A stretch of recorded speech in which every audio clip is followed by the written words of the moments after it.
Aujourd'hui, Khalifa Sall, on le sait, il est l'une des grandes figures de l'opposition sénégalaise et il se trouve qu'il est actuellement en détention. Alors, quelle analyse en faites-vous? Oui, je pense que c'est une affaire assez complexe parce que c'est un problème juridique qui se pose en deux termes essentiellement.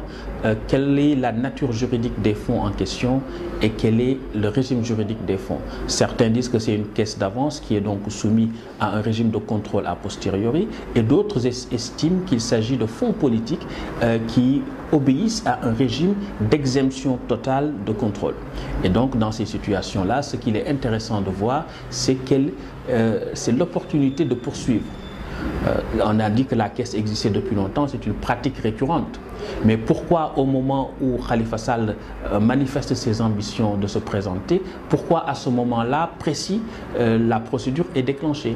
Sous Mamadou Diop, ce n'était pas le cas parce que Mamadou Diop et Abdou Diouf appartenaient au même camp, donc il y avait une convergence des intérêts politiques. Sous Abdoulaye Wade et Pape Diop également, il y avait une convergence des intérêts politiques.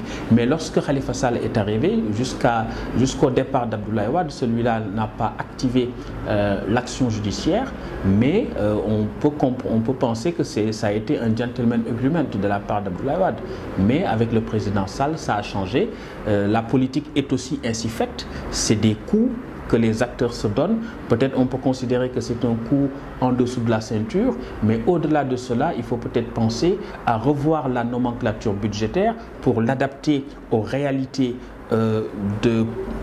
politiques, parce qu'il y a certaines dépenses qu'il faut gérer et qui ne sont pas forcément prévues. Ça, c'est une première remarque. La deuxième remarque, c'est effectivement qu'il faut penser à lutter effectivement contre la corruption et contre toute forme de prévarication, mais en l'absence de toute forme de politisation outrancière ou de toute forme de manipulation ou d'instrumentalisation de la justice dont le président de la République serait l'auteur, puisqu'en dernière instance, c'est lui qui régule tout le système politique sénégalais, c'est lui qui concentre, qui détient par-devers lui l'essentiel du pouvoir. Tout à fait, tout à fait.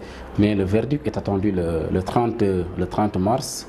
Alors, au cas où il y a condamnation, alors quelle sera peut-être, selon vous, la suite de la carrière politique de Khalifa Sall?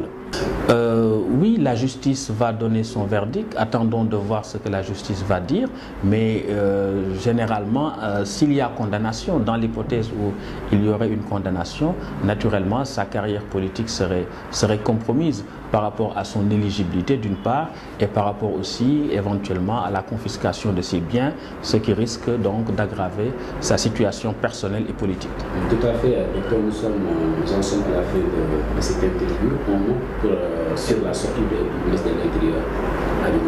Oui, je pense que c'est une sortie maladroite, c'est une erreur de communication grave et malheureusement on attendait de lui qu'il fût ce Premier ministre-là rassembleur, qui puisse redonner du souffle au processus de négociation et aboutir à un consensus par rapport aux règles du jeu politique à un an des élections.